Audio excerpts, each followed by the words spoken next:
Napagtanggumpayan ko na ang sanlibutan. Nagtagumpay at muli siyang nabuhay.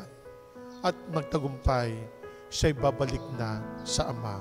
Lumuklok na sa kanan ng Ama.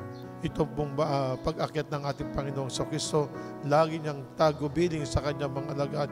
Huwag kayong mag-alala, huwag kayong matatakot.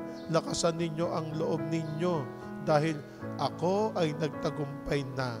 Pinagtagumpayan ko na ang sanlibutan. At sa aking pag-akyat sa langit, naluwalhati tayong lahat. Ang ating Panginoong Kristo, luwalhating luwalhati. Tayo rin naluluwalhati. Kung tayo ay matapat na mga mananampalataya.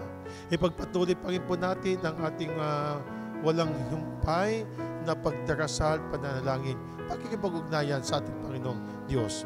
Upang sa gayon, hindi man para lang po sa atin, kundi para po sa lahat.